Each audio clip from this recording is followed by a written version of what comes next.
Les Tudors ont toujours été de redoutables propagandistes et ils ont su utiliser tous les supports, qu'il s'agisse évidemment de la peinture, mais également évidemment un rôle très important de l'iconographie et puis un rôle de la prédication, c'est-à-dire que c'est par la chair que l'on impose aussi l'autorité du roi. Les Tudors sont arrivés à la tête de leur royaume par un coup de force à la fin du XVe siècle. Et donc cette dynastie qui pour nous est si forte, elle doit d'abord s'imposer. La principale fonction de ces portraits royaux est effectivement de permettre une plus grande communion entre le peuple et son souverain. Il s'agit véritablement de rendre visible le pouvoir royal. C'est un culte de la célébrité royale que l'on trouve à ce moment-là, grâce en particulier à la peinture. Et l'un des portraits les plus célèbres de Holbein, qui montre effectivement Henri VIII à l'âge de la maturité, insiste sur le fait qu'on a un roi sûr de soi, dominateur, qui a tout de suite donné à l'ensemble de ses sujets une impression de force qui peut se révéler redoutable selon les circonstances.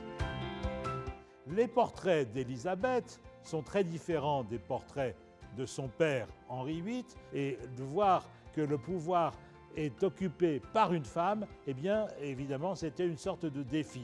C'est pour ça que dans le portrait du Sacre, qui est l'un des plus connus de la reine Élisabeth, on insiste sur le fait qu'elle a la main de justice dans sa main droite et puis qu'elle a le globe dans sa main gauche, qui montre effectivement sa souveraineté sur son royaume. Il y a une différence fondamentale à mon sens, c'est-à-dire que ce qui vaut pour le portrait royal ne vaut pas pour le portrait des hommes politiques en Angleterre, même s'ils sont parfaitement illustres comme Winston Churchill pour ne pas le citer. On ne peut pas aller très très loin dans cette comparaison, dans la mesure où la personne du roi ou de la reine est unique et ne se renouvelle pas périodiquement.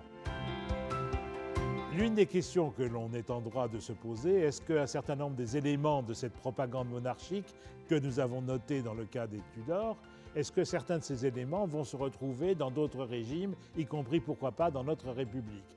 Le lieu dans lequel nous nous trouvons à l'heure actuelle, ce très beau palais du Sénat, on ne peut oublier qu'il a été créé à l'origine pour Marie de Médicis. Alors il y a des continuités évidentes en France entre la monarchie et la République, ne serait-ce que par les lieux que la République elle-même a été amenée à investir, comme celui-ci.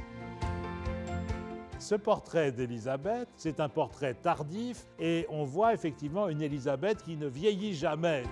Elle est sur une carte qui montre bien cette fonction impériale de la couronne qui est affirmée par les Tudors. Le blanc de la robe a une valeur symbolique incontestable. Il signifie évidemment que la reine est mère de son peuple et vierge en même temps. Et celui qui a le mieux compris le caractère symbolique de cette virginité d'Élisabeth, c'est notre Victor Hugo national lorsqu'il a dit « Élisabeth est vierge, comme l'Angleterre est île ».